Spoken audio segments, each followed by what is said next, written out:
Good morning, y'all. Come on in. It's breakfast time, and I'm feeling a little bit nostalgic this morning. I decided I wanted some grits to go with my breakfast. I didn't really know what else I wanted with it, but I wanted me some cheese grits. So, yesterday I bought some of those Jimmy Dean sausage, egg, and cheese croissants that I like. You know, Burger King sells them as well. I love them. I know they're commercial. They probably filled with everything in the world, but I don't eat them that often. So, anyway, I bought a box of 12 from Sam's Club.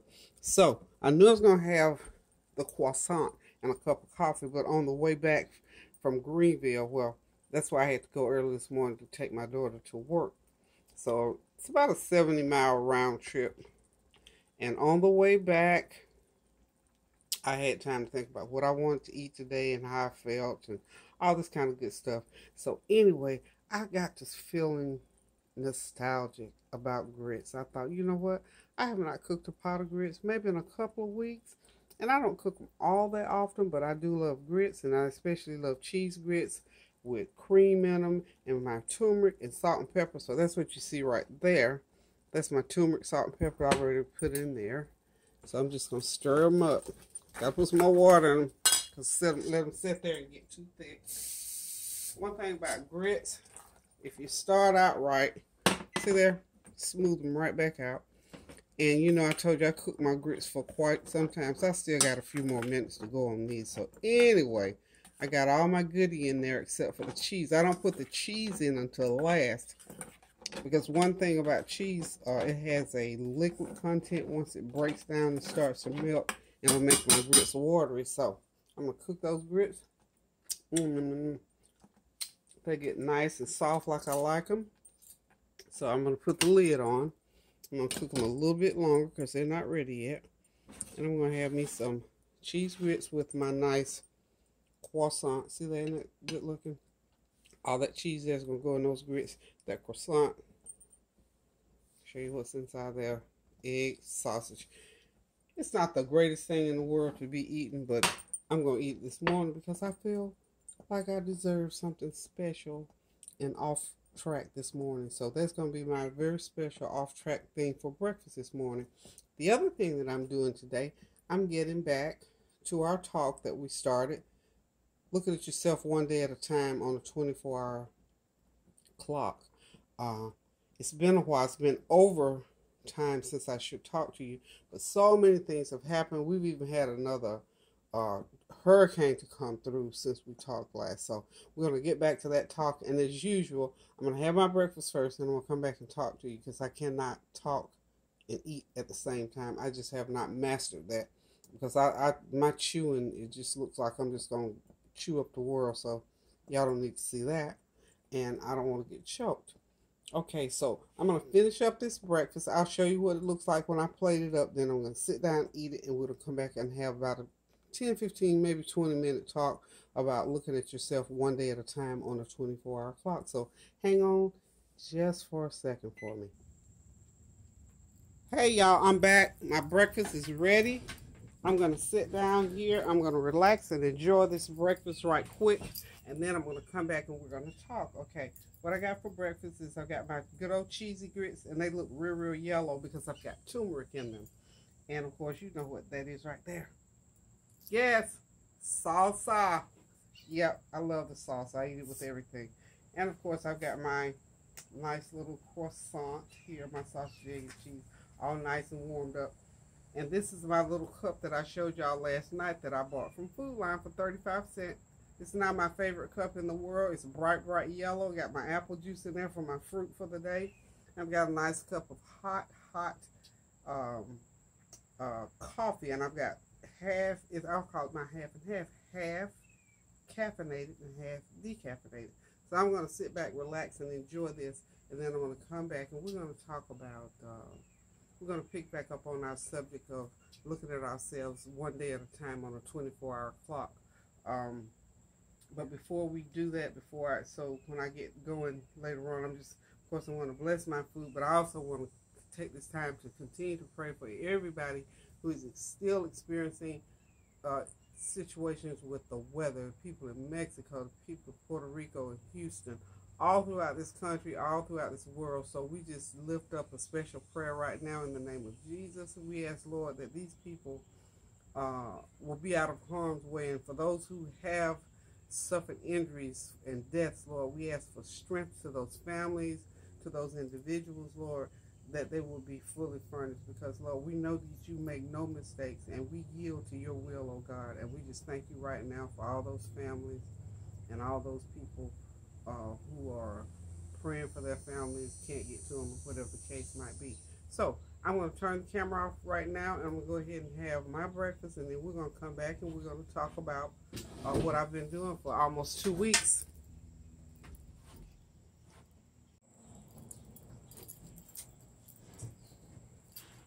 Okay, hey y'all, I am back. I'm ready to talk and pick back up where we left off last time, if I can. I've finished my breakfast, and I must tell y'all, it was wonderful. It was absolutely wonderful. I just love me some cheese grits, and of course I love croissants. They were really, really good, and that Jimmy Dean brand is a really good brand of croissants. And if you don't want to do that, to have a whole lot hanging around in your refrigerator, Burger King sells them too for a couple of bucks. But anyway, they're really, really good. So I've had my breakfast. I'm energized. I thank God for this day. It's beautiful. And if I'm not mistaken, is it fall, y'all? I should have checked that out, but I believe fall starts. I know it starts this month. And let's see, I'm going to check my calendar book here. Autumn begins tomorrow. I'm one day ahead. I thought I was close, but tomorrow starts fall. But it's still sort of warm and humid here in North Carolina. But one sure sign of it being fall, I can look at my trees. I don't know if you can see them. Maybe I'll give you a shot of them when I finish my talk. But some of the leaves on the trees have started to turn brown. And the flowering trees and shrub and all that flower, they're still flowering just a little bit, but not a whole lot. But I know it's fall because in the mornings it's nice and cool. In mornings times it's usually about 70, 75. So anyway, we're going to get on with our talk here. If you notice, I got on not new glasses, but different glasses, because guess what? My glasses that I should be wearing, how do you lose your glasses? As big as those glasses are, I stuck them somewhere. But anyway, these work just fine. These are mine that I had a couple of years ago, but they work fine. So we're going to go ahead and get started. And again, keep all the people who are going through this weather, this turbulent weather in all kinds of places, all kinds of devastation still going on. And of course, all the other things that are going on in this world, all the politics and all the devastation in these different areas and the plight of our young people. We just got a lot to be praying about these days, because remember, the Word of God says, pray without ceasing. The Word knows what it's talking about. So that's why it's written like that, because now's the time when we absolutely should pray without ceasing. Okay, so let's pick back up and talk about looking at ourselves, because this is what we're trying to do. Because change starts with us. If we're going to change, improve, modify, however we're going to do it, it has to start with us. So I, for one, have always been a firm believer that if you know better, you do better. Now, you can't do what you don't know. So in a quest to do a better job at what I do and be a better person, I decided to do this little one day at a time on the 24-hour clock to help me personally. And I just want to share it with you all. And I thank you all. I'm excited for those who have joined in, who have written me and let me know that you've picked up on it and that you're trying to work on doing, making you a better you. Not that anything is all that wrong, but, better is always good. So anyway, you know what I found out? Now I picked back up, and as you can see, this is my first week. Okay, this is my second week. Okay, and this is going into the week I'm in now, which is the third week. And I found that based on, and I guess because I was doing a whole lot, but you see, this is the first week. All of this stuff is things I was doing every day. By that second week, it kind of slowed down. I still watch a lot of TV. I still got to work on that.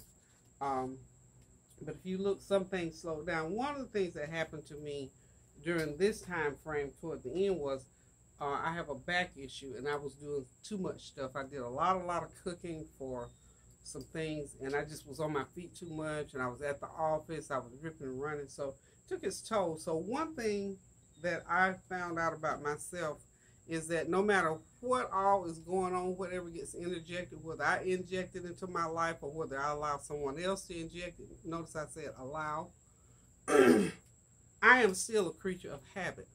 I still do basically the same thing. I still go to bed 1, 2 o'clock in the morning. I rise up 4, 5, maybe 6 hours later. I still chronically do that, and that's still one of the things that I'm working on. So I'm a creature of habit like most of us are, and some habits are hard to break, especially if you've been doing them for almost 70 years like I have. Okay, even if you've been doing it for 2 or 3 years and it's stuff that you like, even though it might not be all that great for you, it's hard to change those habits. So, change is difficult. It requires a lot of sacrifice, a lot of thought. It depends on who you are as an individual. Now, one of the things that I was going to change was how much binge watching I did on TV. How much other folks' stuff I was doing versus not doing nothing or just doing my stuff.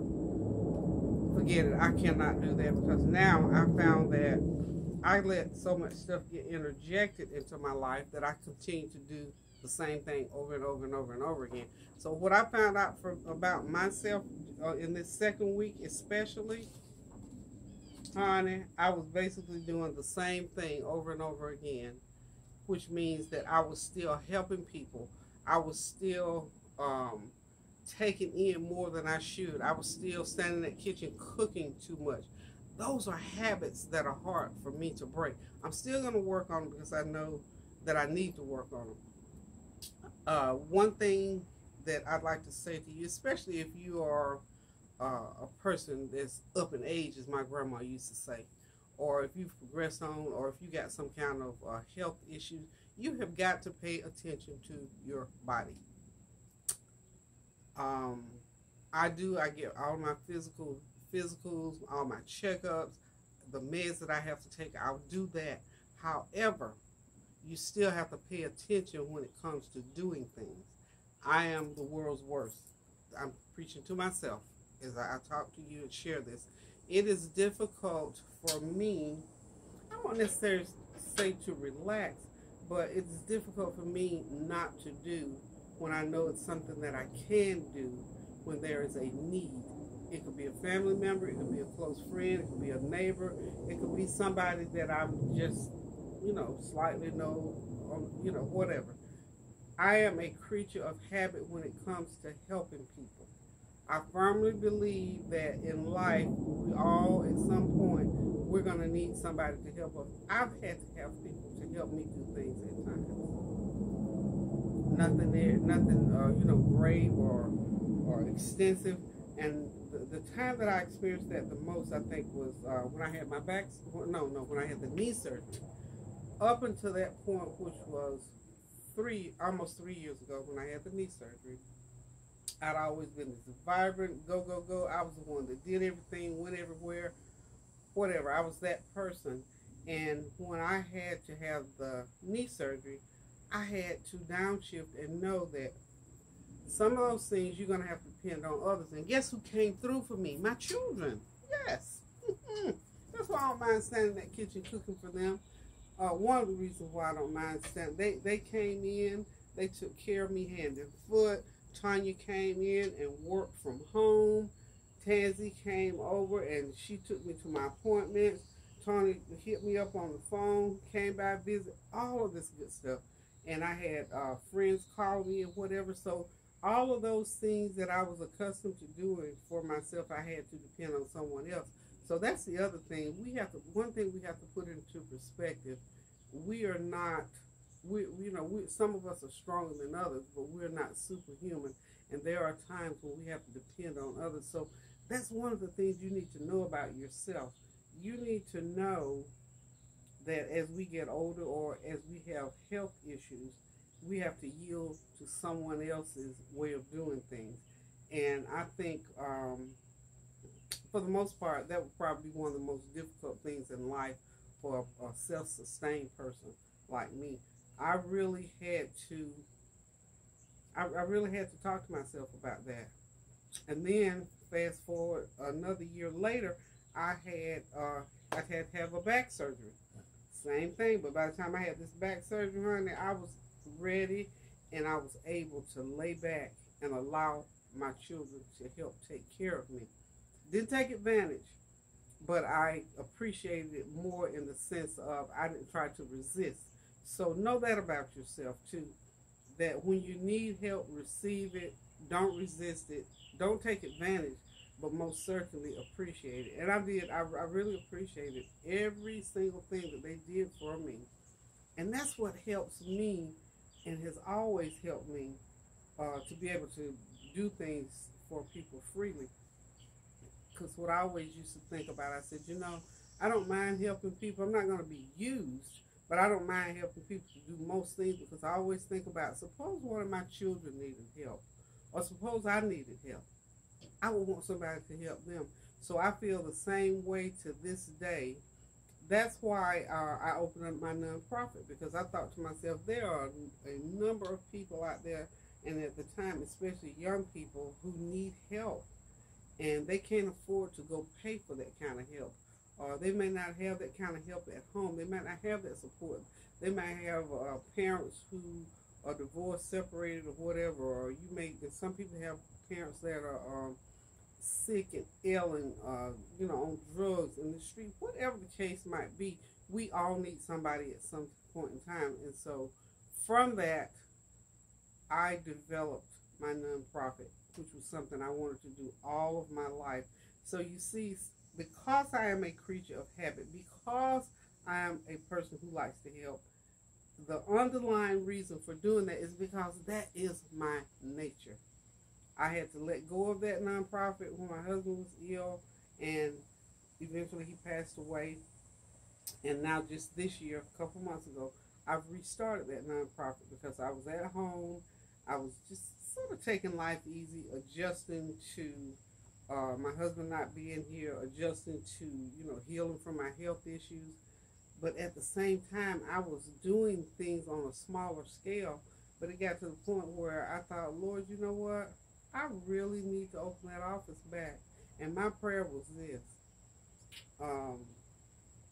I don't have a lot of financial resources to throw into a business, and I know what it takes to raise funds, and I don't have a whole lot of energy right now to raise funds. And so I just said, Lord, if it is your will that I open this nonprofit back up again, that you will provide the resources, and that before I know it, I'll be moving in furniture and files and setting up appointments. And that's exactly what the Lord did. And he did it in such a way that he let me know it was not me in and of myself.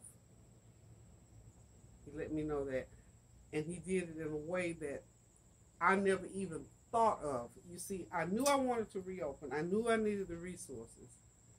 But then I know me well enough to know that prayer works. And so all the time in between closing and opening, I think it was like almost 3 years, I was praying that same prayer and saying, Lord, do I need to open Love? Do I want to open Love? Do I want to get back into that? But I kept feeling that little nudge. And my prayer was, Lord, if it's your will, then, Lord, I want you to give me the resources. And I want to be in the midst of doing it. I don't want to have to put a whole lot of thought, back and forth here and there. And the way it came about, the Lord let me know that, yeah, Peggy, I'll do that for you. Yes, I'll do it for you because I love you. And that's exactly what he did, because I did not dream at this particular time that, first of all, the office building that I left out of 3 years ago, first of all, the Lord moved people in, and guess what? When he knew I was ready, he moved that, freed up that entire building, freed up that whole space. And how about this? not only did I get back into the same building, he put me back into the same office suite that I was in 3 years prior. Somebody had been in there, and I called up the landlord one day, and she told me, well, Miss Peggy, is filled. And then one day she called me and told me, Miss Peggy, the whole building is freed up. Somebody's going to move in the front. And I said, well, what's available? She said, well, actually, your old office that you were in is available. So I knew that was a God thing. But wait a minute, it gets even better than that. Okay, I said, okay, good, because I was willing, the entire building, it's an older building, but very nice and well kept. I was willing to move in wherever. And she told me, that my particular space that I had, and I knew exactly how it was. And the way that space is set up, there's one huge open area that could be two offices easier at the end of the building with all these windows and all the light comes in. And then back off in the right corner of that area, there's another smaller office, probably a 10 by 12 space. And that was like a little private area. So actually, that space could be used for 3 offices. And I began to talk about it to my family and just say, and how about now? How about this now? How about how the Lord loves me? How about how he loved me? How about how the Lord provided me the resources financially, spiritually, and mentally? How about my girls are in the office with me? And when I say my girls, I mean my own 2 daughters are in that office with me. One daughter has a little 9 by 10 by 12 space, and then my other daughter and I share the big open space, and it's beautiful, wonderful. So God provided the financial support. He provided the resources that I need to move back in there. He's got me on the way to some fundraising. He's making provision because, again, I'll just readily admit it. When I was in there before, I had some donations coming in, and I wasn't all that worried about a salary and all this kind of stuff because I never took a salary for that business. I was just more concerned about helping people. And of course, when my husband was still alive, he paid all my bills for the most part in that office space. So, okay, that tells a big story about that. So, with him out of the picture and that expense, still, alive and well, the Lord made provision for me to be able to open that office, have my business going to help people, and then I got my 2 girls right there with me. So I just thank God that he is who he is in my life, and I thank him even more that he allows me to be conscious about who I am, about what I'm doing. So through this process that we're working on here, and I said I was going to do it for 1 month just to see where I'm going to be. But I've learned it within this, especially going to the 3rd week, that I am a creature of habit. And I knew that, but when you sort of write it down, how that scripture in Habakkuk say, write the vision and make it plain so anybody running by it can see it. Well, I sort of apply that philosophy there because when I begin to write down the things that I'm doing and who I feel I am and how I feel about things and all the things that I do when I get up in the morning and I thank God for waking me up. I say to the Lord, this is the day that you have made, and I will rejoice and be glad in it. Lord, start my day out with me being able to help somebody. Lord, put somebody in my path that I can give a testimony to, or they can give me a testimony to get me excited about life. And this is what happens with me every single day that I can remember, for as long as I can remember getting up in the morning. So I am a creature of habit. So those things I do, I get up, I say all that when when I'm hitting the floor, my feet hit the floor, unless I gotta run off to the restroom right quick. I make my bed, I get up, I start getting myself prepared for the day. I mean, I am a creature of habit. And I tell my girls that all the time. When my feet hit the floor, that bed gets made up right off the bat.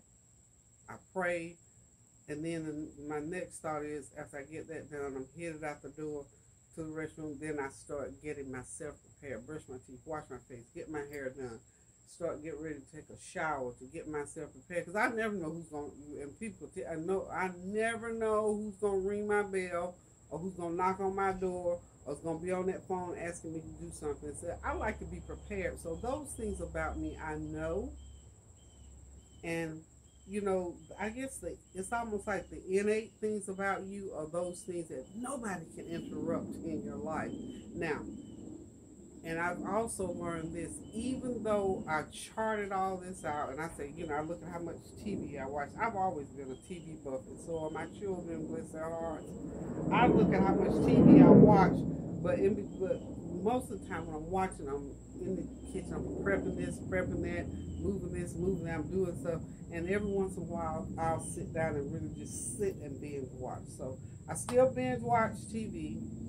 I still get up and make my bed, and I still prepare myself, and so that if I have to run out the door right quick, I'm prepared to go out the door. So the other things that I'm working on is just being a better person at what I do when it comes to my service to mankind. That might sound cliche or corny or however you want to say it, but that is the way I do it, and it serves me. There are not a whole lot of changes I can make. I can improve on some things, but just completely stop doing stuff. One thing I look right here, say I went to the bakery. Well, I went to the bakery yesterday. This was way last week.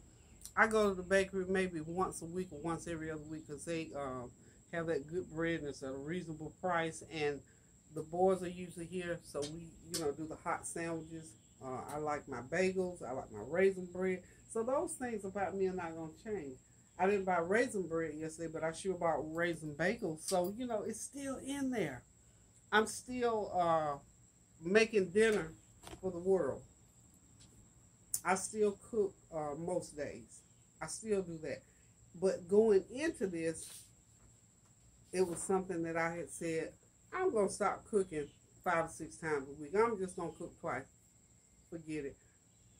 Because it's such a part of me, I'm in the kitchen cooking and don't even realize it. I'm not even conscious of it. So maybe I've taken the pans out, because my thing is I get all my utensils out, I set up, I get out, because I'm a linear person like that. I'm a spiral communicator. But when it comes to cooking, I'm sort of linear because I like to get stuff out, get it set up, lined up, because it saves time. And I like to do that in order. So in that respect, I do try to do it in order. And so it's hard for me to just say, I'm not going to cook. Same thing with going to the grocery store. Okay, if I need a bag of onions, and I never go buy one onion, I buy the whole bag. So if I say I need milk and onions, I'll say, look, I'm not going to this store, so milk and onions will cost you, what, $7. So, okay, I go in there and I buy milk and onions. But before I get to the whole store, my grocery cart is half full, so I'm going to spend 40, 50, 60 bucks. I say to myself, I'm not doing it. I'm not doing it. I went last week. I did it twice last week. I went to the store, I promise you, yesterday to get, what did I go to get? Okay, I had already gone to Sam's Club, and that's when I bought the croissants. I needed to get something for Lady T, pick that up, and then I decided I didn't want this huge 2-year supply of plastic storage bags, so I said, okay, go to Food Line and get them, because you can get one box for like $2.50. So I go in there to get that and to get milk, because I didn't want to get the double thing of milk. So 2 things. Well, I get in there, and I'm telling you, $30 later.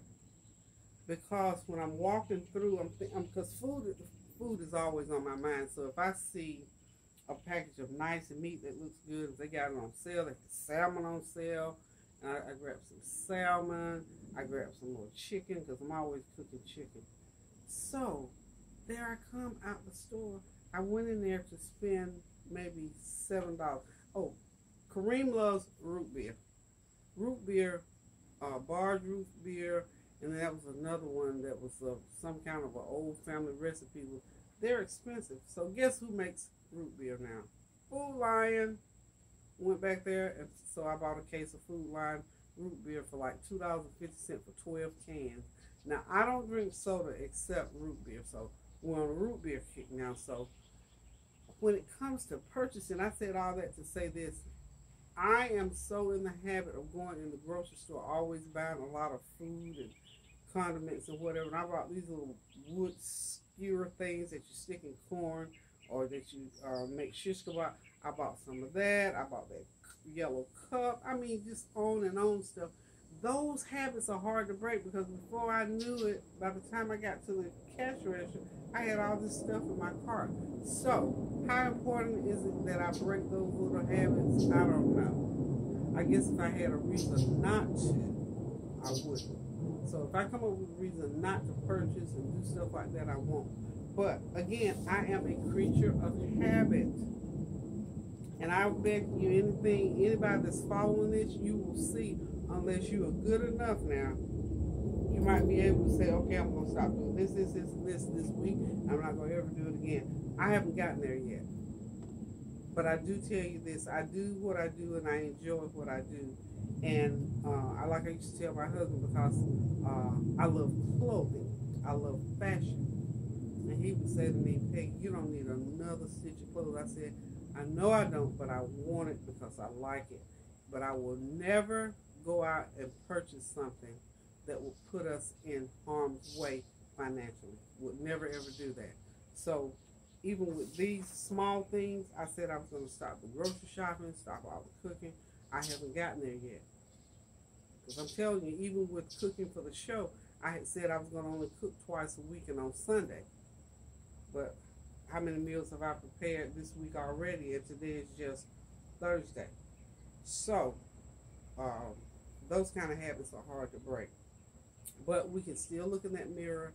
We can still ask ourselves, are we the best self that we can be?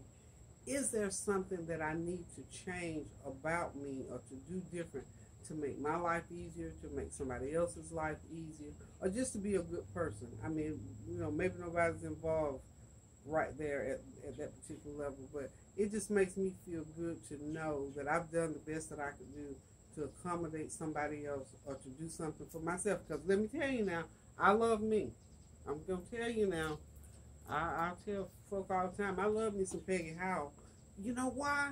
Because guess who my father is? Guess who my heavenly father is? So I can't help but love me. And, we don't do that often enough either. We are special, regardless of what we look like physically, where we are mentally.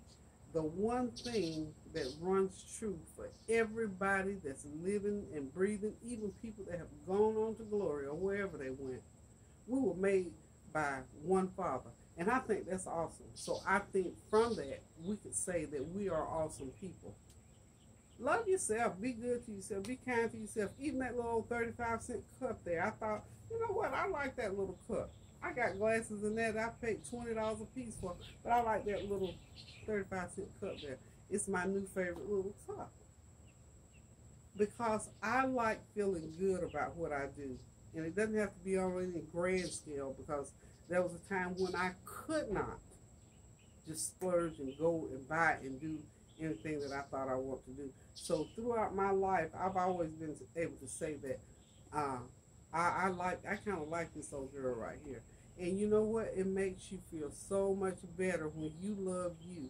Because if you love you, good Lord, how much better do you think it's going to be for the next person, for your husband, for your children, for your friends, for your neighbors, for the people at your job, for the people you meet on the bus, at the airport, in the bus station? It makes them better that you can approach them in a positive way.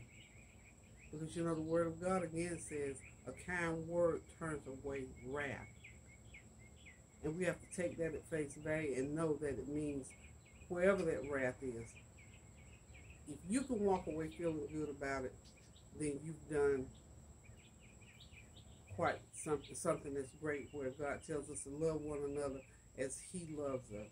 Those are hard things to do, but they're not impossible things to do. That's why I wanted to do this. So again, we could glance at what we do. Now, if we're being, and remember I said in the beginning, be honest with yourself about what you do on a daily basis. Those negative things, of course, now we need to cut those real, if you got any little nasty uglies in there, like throwing the trash over the neighbor's yard, no, I'm kidding. But seriously, if you got any little ugly things in there that you do, you know, if you are a bully or you bullying somebody, or if you gossiping, you spreading gossip about somebody, like my husband used to tell me, if you didn't hear it with your own ears or see it with your own eyes, you don't need to be repeating when it comes to saying negative stuff about people. Because you know how we get stuff from a reliable source at times. But anyway, we need to really seriously take a look at ourselves. That man in the mirror, as Michael Jackson put it, that man in the mirror is the most important person in your life on this earth. And until you get a grip on that individual and love and respect that individual, we can't really go through life and have a good life. Have I had ups and downs in my life? Yeah. Do I still have them sometimes? Yeah. But those are not the focal point of my life, because there are more. That song, I wish I could sing that. See, right here is where that song would come in. I'm not going to do it, y'all. I'm not going to do it, Tanya. I'm not going to do it. You know, we said I've had some good times, I've had some bad times, but my good times outweigh my bad times. And for me, by far, they do. And so I try to dwell on those things. I try to make good memories with my friends, with my family, with everybody that I encounter. So down the road somewhere, when I'm older or when I'm sick or maybe that person passes on, I've got those good memories. And that's what I've done with my family members, especially, or with my husband. All the great memories we had for 42 years. I mean, come on now. I'm not going to, hang around in a relationship or with somebody for that long and not have more good memories than I had bad memories. In my high school days, I can remember things that happened that weren't all right. But look, my high school days were my best days. So make good memories. My college days, I met good friends. Statistics almost took me out, but that's not the focal point of my life. Those good friends that I made along the way, yeah, I had a rough time with stats. That took me out of here now, I'm telling y'all. But that's not the thing that I remember the most about going through college. You know, the times that I had to sit on the bench, couldn't play basketball. Okay, that was a negative, but that wasn't the thing that I remember most about high school. I remember those days we went on the field trips, the PE classes, the laughing in the lunch line, getting in trouble in class and having to go stand out. Those were the good times. And when I go back to my class reunions now, those are the things that I remember about my classmates 50 years ago. So think about focus on some positive things in your life. And if you're saying at whatever age you are, you can't remember any positive thing, okay, start making some today. How about that? Start making some positive things in your life today. How about, hey y'all, anybody that can't say that they had anything positive to think about, hey, how about I love you and wish that you have a God blessed day today and that you move forward. Tune in to my cooking show. Come on in and let's cook something. Listen up and you learn a new recipe or a new tip. How about that? Make that into something good. Or think about, just go walk outside and look at nature. I do it all the time. When I don't have anything else in the world to do, when I turn the TV off, I just walk out on the back porch, walk out the front door. If I'm at the mall or if I'm somewhere else out and about, I just stop and just look at the trees, the flowers, the birds, the bees. There's always something good to look at. And God knows, with all the things that's going on in government and with the weather and in our personal lives, we need to reach out there and find some positive things to think about, to get our minds off of that negative stuff. Because I'm telling you about me now, and especially since I've been doing this, it takes a lot of energy to be negative. Come on, be honest. It takes a lot of energy to be negative. I'm not interested in being negative because I'm not interested in using my little bit of energy left that I have left these days being a negative person. So look at that person in the mirror that's staring back at you And the one thing that should bring a smile to your face is just to say that I was made and created by an awesome God. And that makes me awesome. That makes me special. I have the birds, the bees, the flowers, the trees, and nature. Hold on to those things in life. And if you got family members, go back and revisit some of those negative things that may have happened along the way, because it's never too late to start.